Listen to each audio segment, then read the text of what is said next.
It's a structure, it's a political reality that necessitates a status confessionis on the part of the American church, which by any silence or inaction is complicit in view of our own government's complicity in supporting and building this current political reality. What does it mean in our context to stay with doctrine and not deed? It's to talk about Palestinian rights without addressing the structure that is taking them away. It's to continue to recite platitudes about a two-state solution, about two peoples living side by side in peace and security. It's to continue to buy into the convenient fantasy, the political theater of two partners negotiating when in fact one side has all power and holds all cards.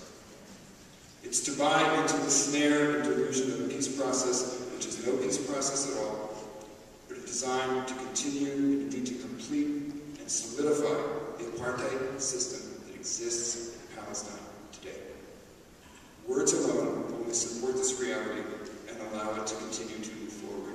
We need a new confession.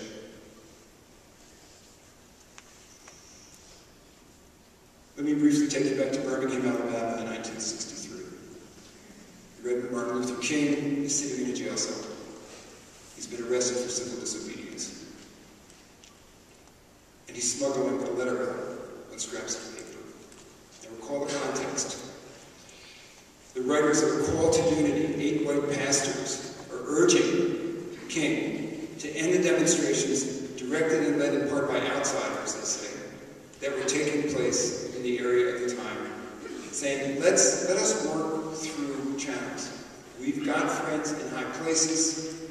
We're going to talk about it. Your direct actions are hurting the movement, not helping the movement. Let's have a peace process. To which he responded, we can't wait. This is the right course for our churches, for our societies, and for our leaders. Today, here, we are witnessing the founding and growth of our movement today. And it's urgent. The issues are becoming more and more clear for world peace and for the sustainability of life on our planet. In the 80s in South Africa, even as powerful forces were moving the country toward the inevitable end of apartheid, the churches were still pushing this folk's tale looking at the equation of faith and ethnic identity. It was still a real possibility for some of the churches. Don will talk about it in the next plenary. We see this in our own ranks among some Christians. And we see it in the cultural and political reality in the United States in general, as we harden ourselves against the other. Immigrants, Muslims, the poor, the less privileged. Look what's happening. Doesn't the United States identification with Israel, politically and culturally, an Israel that is moving more and more deeply into legalized racism, represent that same impulse in our society? An impulse that must be named, must be called by its name: racism, heresy, against God's will and God's plan. Doesn't the narrative of a victim Israel, terrorized by an implacable Arab hatred, fit the dominant post-9/11 American narrative, the narrative of a white, Judeo-Christian democratic society besieged and threatened by dark forces, by dark people who follow this dark, violent religion? That's why this is so important for our society, for the world, and certainly for the church. Now, might the churches split over this? And if a split or a schism is threatened, well, so what? What if the Anglican Church, the Episcopal Church in this country, had decided that the fear and the threat of schism meant that you did not take on the issue of gay ordination? What kind of a decision would that have been? And what happened? I think the Anglican Church is still here. The world didn't end. And by the way, I think that the Jewish community is looking down the same road. We are in a moment of truth, Kairos moment. Who are we? What are our values? Will we continue to deepen our embrace of redemptive violence, or are we with the prophets who are working to bring us out of a primitive tribalism of king and priest? Now, the faster we Jews can look straight in the face of this and see what kind of trouble we're in, the better. But I don't know where we'll go, and I don't know how we'll work out, and I don't know when. And personally, I am not concerned, as the Jewish leadership in this country is, about, quote, preserving the people of Israel, by which they mean the building the walls of separation higher, and the fear of the other higher, through this equation of Judaism and Zionism, while we descend deeper into this hole of ethnic nationalism that we have dug for ourselves. You know, political Zionism seemed like a good idea at the time, at the end of the 19th century. It really did understand it. And it was a zeitgeist. Everybody was doing it. Why shouldn't the Jews do it? But it doesn't work.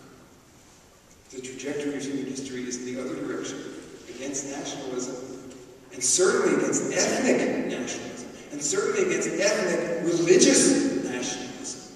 I mean, what do we think we're doing? A Jewish state? What about an Islamic state? What about a Christian state? Why do Jews get the Jewish state? And why are you helping us do it? Not you. So I think we need to move in another direction. Personally, I'm looking, again, to go back to the first century where this split occurred. I'm looking for, beyond peoplehood, I'm looking for something else more universal, more ecumenical, more interfaith, if you will. Or maybe better to say the interreligious communion. That's what Paul was after. Corinthians 12. There are a variety of gifts, but the same Spirit. And there are a variety of services, but the same Lord. And there are a variety of activities, but the same God who activates them in everyone. For just as the body is one and has many members, and all the members of the body, though many, are one body, so it is with Christ. This, by the way, is, if you're confused about John 14:6, just read Corinthians 12. That's what John 14:6 means.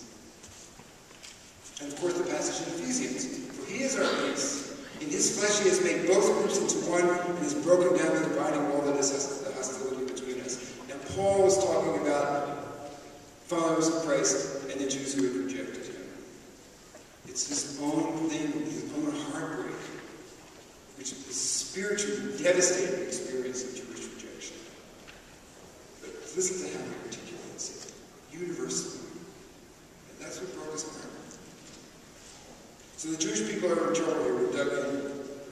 And I don't, as I said, I don't know when and how we're going to resolve it. But I know that if the church waits for us to work it out, it's going to be too late. Look, the church is at home here, where it should be. The call for justice in Palestine is directly in line with the broad, deep social justice movement, global social justice movement of the church. It's not a hard call, except for this interfaith issue.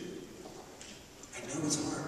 I know what names you're called and that you subject yourselves to if you speak out and you work for justice in Palestine.